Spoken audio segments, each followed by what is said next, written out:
Well, hi, hello, hola. Let me introduce myself first of all. My name is Maria Garcia. I'm from Spain.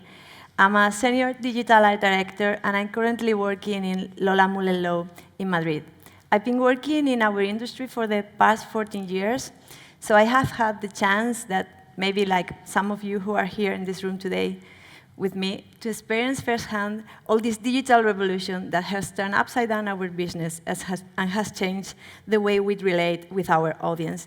Because since 22 years ago, this banner, and this is the first banner ad ever published. It was published by AT&T via Netscape around October 1994. It's going to be his birthday. Since this first banner was published, everything has been crazy for us. I mean, it has been a time when we were just like, oh my God, blink and you'll miss it. Because we have to learn, all of us, I mean, marketers and people in advertising agencies, we all had to learn on the go and try to stay ahead of the pack. Because we rush into this crazy, please click here area where new formats kept popping into our lives. I mean, we have banners, of course, then they evolve into rich media, landing pages, newsletters, social media breaking the games, you know, all those things. And from my experience in these 14 years, I have come to a very different conclusion that I used to have, because I used to buy the message from the industry. I used to believe that all these formats were a magical potion that will help us to lead our clients to business growth, and they will help us to achieve all these communication goals that are in every briefing, and that, for me at least, is what matters most. But, you know, thinking about these formats, you know, I'm still working with some of them. Some of them has helped us to build new kind of agencies around them, and some even have gotten their own Cannes Lions category. I don't think that I buy the message anymore from the industry. I don't think that we can't say that these formats were that magical potion. I mean, they were not that promised marketing messiah. They were not a stepping stone. On the very contrary, I think that they were another tool given to us to interrupt even more our audience lives. And I think they have pushed us to be lazier in terms of being creative, because we just keep persuading people rather than inspiring them. But anyway, I think that, you know, digital evolution happens too fast, and it only has increased what we were already suffering as an industry. I think that we are all living in this ongoing anxiety feeling of being the faster ones. I mean, if we know something about this industry, is that we must be fast. We have to be the very first nailing all these formats, because otherwise we will be left behind.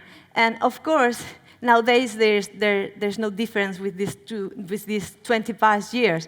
There's a new obsession for everyone, and maybe you can name the obsession, but I'm going to name it for you.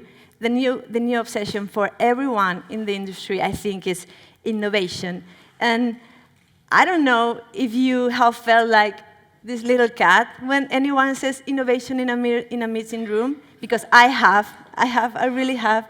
I think that we are an industry struggling, trying to figure out how to achieve or how to nail innovation-led growth and how to add value to our companies. And if you have felt like this cat, if you have felt like me, I can blame us. I can blame us at all, because always talking from a digital or advertising or digital marketing perspective, the difference between all those formats that I was just talking about and innovation is that innovation is at the core of the strategies of those companies who are still in the game, who are breaking the game, who are still in our audience hearts. I mean, if we go outside and we ask people which brands they love best, I think they will all say, I mean, in the top 5 answers we will find, like Airbnb, Spotify, Uber. That's the difference. I mean, they have innovation at the core of their strategies. That's why innovation is here to stay. And that's why I can blame us to feel like this cat. I mean, in fact, there are data that reveals that innovation is at the top of the mind of most of the CEOs out there in the world. I mean, it's a priority for 61% of them, and therefore there's a 75% of executives freaking out because of not having enough ideas. Okay, but the thing is that with all this buzz around this sacred word, because it feels like that when someone says innovation in a room, innovation. They seem to be promising business, success, but we just rush into innovation for the sake of innovation, and there's no point in that at all, because innovation, as any other marketing tool, must have a purpose behind, so it doesn't end being the new viral useless tool out there, like the ones I was talking previously. So I think that, and this is very important, that either we find that we stand for, and we change all and redefine all our value proposition, our strategies, our categories, and we tie all of those to a strong commitment that we stand for, or we will end being another irrelevant brand out there. And this guy is Giselle Bundchen's husband. So, we can all be like him. It happens to all of us. We must be very aware of this, There is a strong data from last year. There are strong studies that reveal that most of the people wouldn't care if the 74% of the brands disappear tomorrow. And I think that hurts. I mean, that's a harsh number for us. That's hard data for us that we must really take into consideration. And it's time to start realizing that people don't care about brands anymore. And that's not only a problem for brands, it's also a problem for creative companies or creative agencies, because if they don't care about brands anymore, it means that they don't give a damn about advertising as well.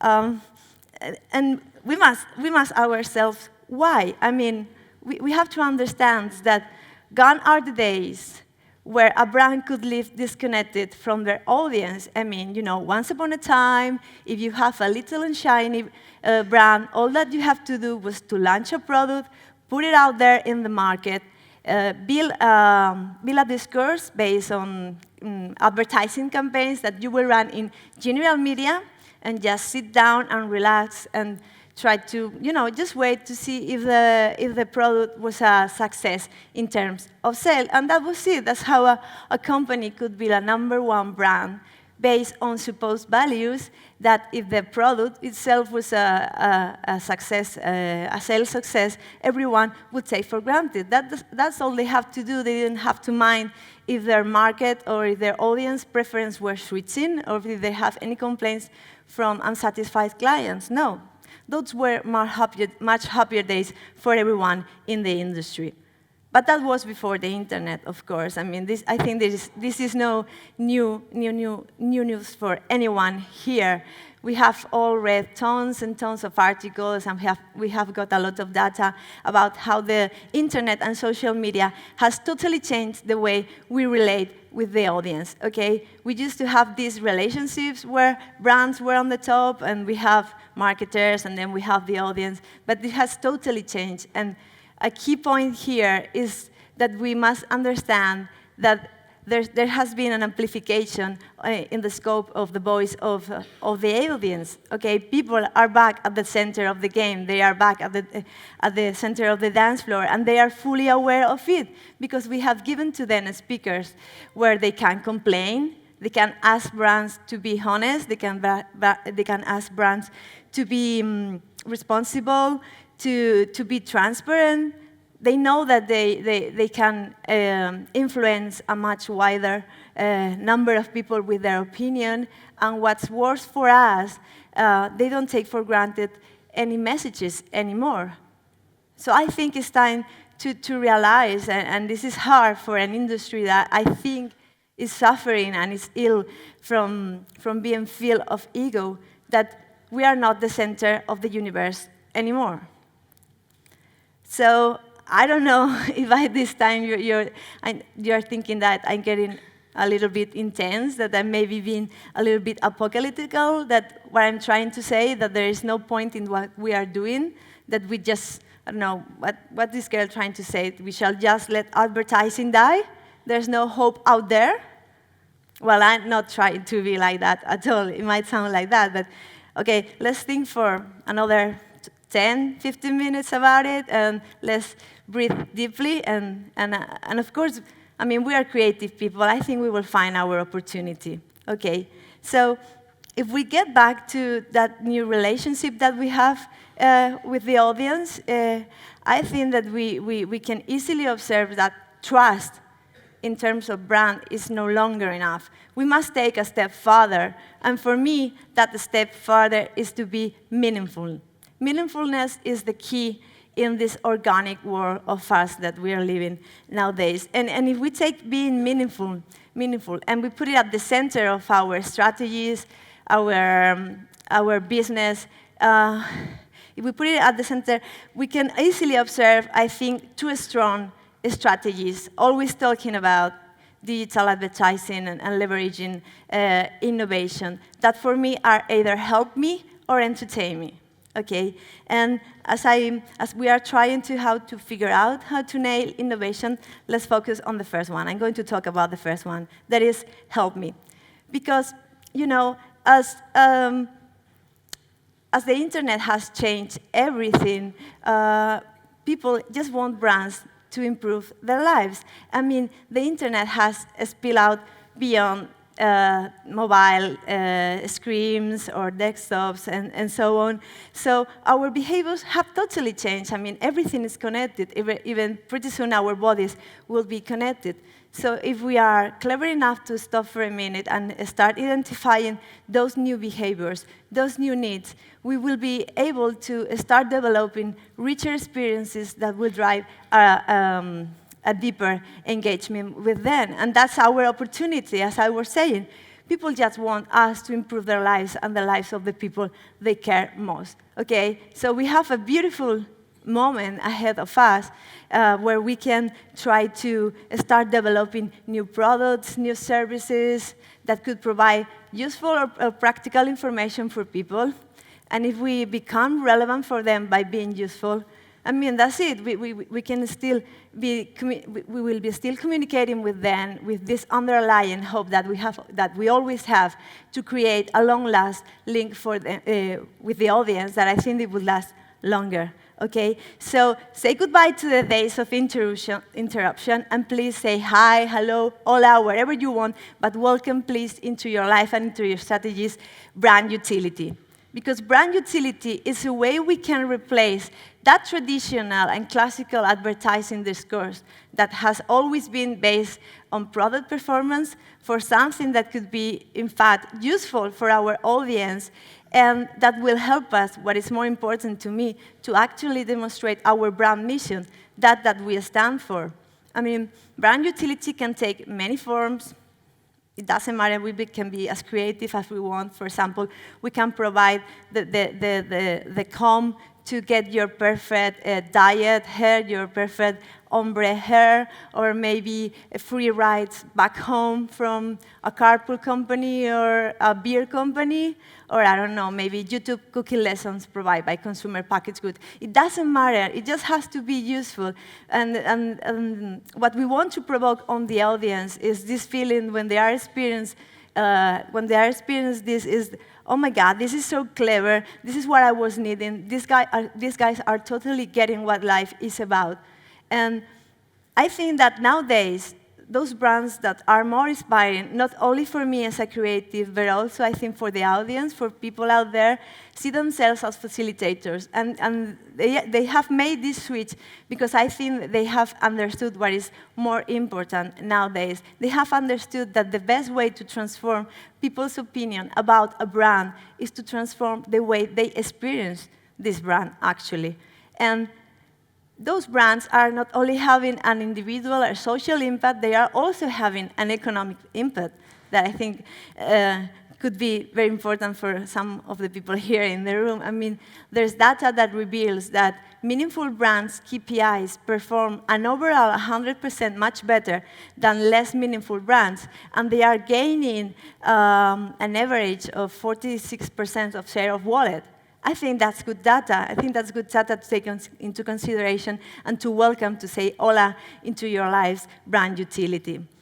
I hope that by this time of the talk, you're getting that I'm not trying to be apocalyptical, but on the very contrary. And I hope that you are starting to understand that people love best those brands who have a strong purpose behind, because they feel different, because they are inspiring.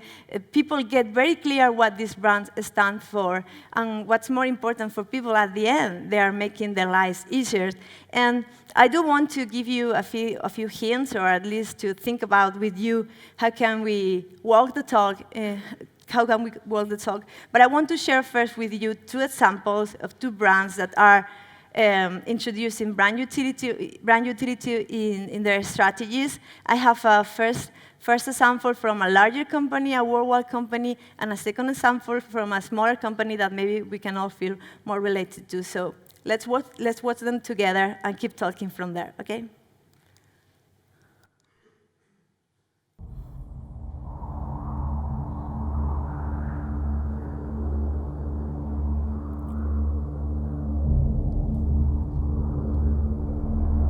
It is unsettling because I know there are risks of going into remote areas and not having communication that you might need. There are places that people don't go for months, even years. Out here, you have to worry. You know, there's the heat. Have you got enough water? Snakes. There's a lot of dangers out here. Phones don't work out in the bush, you're on your own.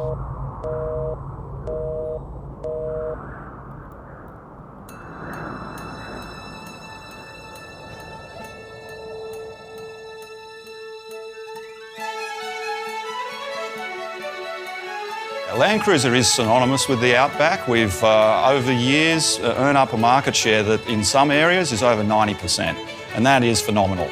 We sell more Land Cruisers in Australia per capita than anywhere else in the world. No matter where you go in the Outback, you'll find Land Cruisers. So what if we can connect them all together so that they can provide mobile service in an emergency? Our project uses one of these, a simple plug-and-play device that turns a Land Cruiser into an emergency mobile hotspot with up to a 25-kilometre range. This is how it works. Within network-enabled communities, anyone can simply connect using Wi-Fi and use the signal to log an emergency call or send a geotagged message straight from their ordinary mobile phone. This data is then passed from vehicle to vehicle on a store and forward basis, and as soon as one of these gets in range of a base station, the message alerts first responders and is carried off to the outside world. And in times of large-scale emergencies such as fire or flood, this technology can create a network within the emergency zone so that people can organise their disaster response. The marrying of Land Cruiser and this communications network is a fantastic opportunity to create effectively overnight a new infrastructure of communications that will benefit the communities from now and into the future. The ideal network of communication between Land Cruisers out here in the Outback is going to save lives. We've always looked after our own in the bush, and I just think we can be more effective now.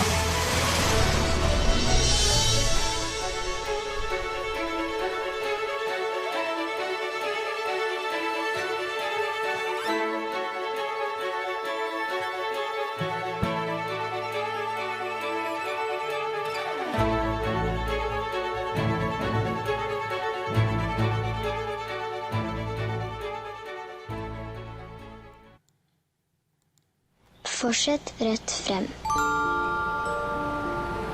Det veldig mange som kjører alt for fort I nærheten av skoler og barnehager. We go unconscious about driving. We're thinking about what we're going to have for lunch or a meeting we just had.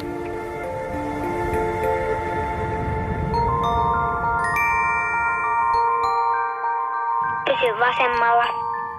If aja hiljaa navigaattorisovellus on kuin mikä tahansa ääniohjattu navigaattori, vaan sillä pienellä erotuksella, että kun sä ajat koulujen, päiväkotien tai jonkun muun paikan lähellä, jossa on pieniä lapsia, se ääniohjaus muuttuu lapsen ääneksi. Sväng skarpt. Nord. Det okännes. Jag tror inte man kan skrämma folk med fel attityd till att köra bättre. Speciellt när det är obetänksamhet som gör att man kanske kör för fort. We are programmed to care for children. So when you hear a child's voice, it will have that immediate effect of putting you in mind of looking after children. There's an association there already. Bremselengden blir mye lenger hvis man kjører i 50 istedenfor 30, og hvis det plutselig står et barn i veien, så gjelder det å kunne stoppe så fort som overhodet mulig. Olisi hienoa, jos autoteollisuus hyödyntäisi ideaa ja implementoisi sen kaikkiin navigaattoreihin.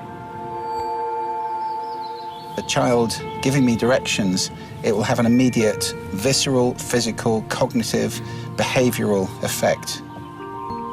I think it's an excellent idea. Du har nått ditt mål.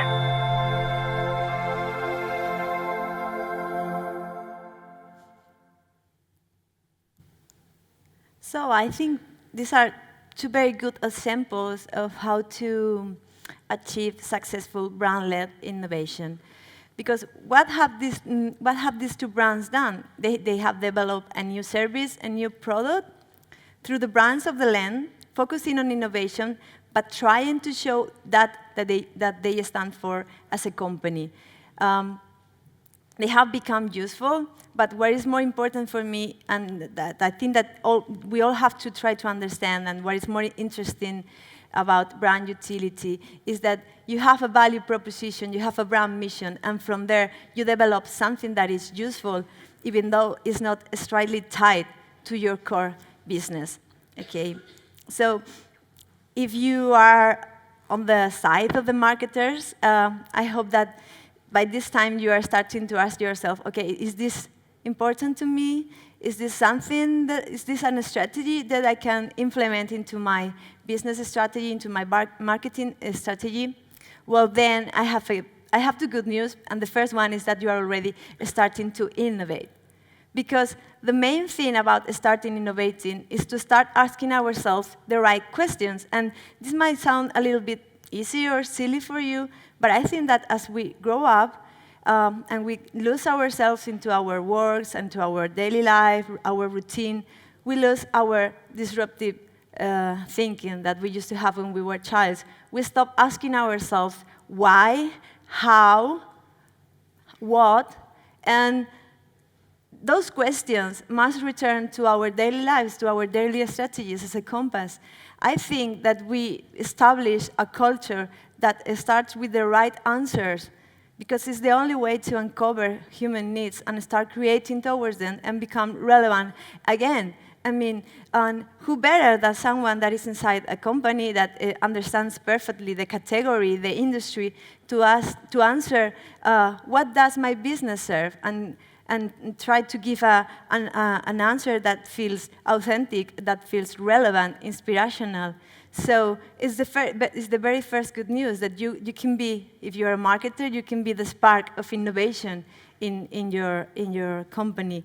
And the second one, if you are on the creative agency side, is that brands are not alone in their quest and this crusade for innovation, because they have just beside them a creative agency that has the unique opportunity to make the switch from just being creatives to creators. Because, you know, I'm a creative, and I think that we must face that we are no longer the creative kids out there on the block. I mean, we are no longer that. We have left that for YouTubers, influencers, people in general in the internet. And we have to take that back. I mean, we have a beautiful opportunity, if brands invite us to do so, to make the switch from just creative to creators, to start inventing tools that are useful for people, rather than just making campaigns that keep persuading them and keep interrupting them. You know, what's the point? I can see no longer the point to keep interrupting someone on YouTube who just wants to watch their favorite band, or someone who is on Instagram because they just want to see cats' pictures. I can see no longer the point on that. And what is more important, of course, for me as well, is that if we are clever enough as an industry, we will gather such a precious information. Because data is the currency in this connected world of us today.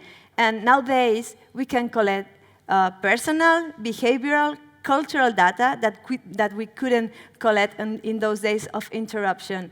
And if we are clever enough to do that, we can achieve two things. The first one, we will be able to develop a richer work because it would be based on things that really matter to people, that people are talking about and that they are sharing on media. And the second one is that we can also have ideas that could help companies to evolve their business. I mean, we can have ideas that actually have not only a social, but not only an individual, but a social impact, because together we can transform industries, okay? But in order to achieve all this, I think that we have to adjust a little bit the way we work together, okay? Because first of all, I think that brands must understand that agencies are here not only to go straight to work, but to listen to them. Because if they are going to start asking themselves big questions like why, how, what does my business serve,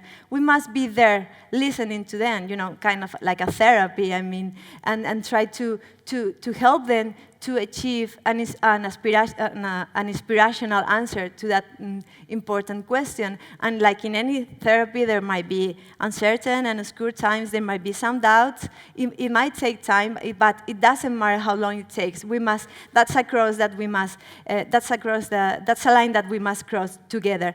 And once we have listened to brands, we have evolved our role, but just creating and producing creativity to facilitators. We must become facilitators because at the end, we are all people. I mean, brands are people who work in marketing in brands are people. We are relating to people, and we have to find a common space,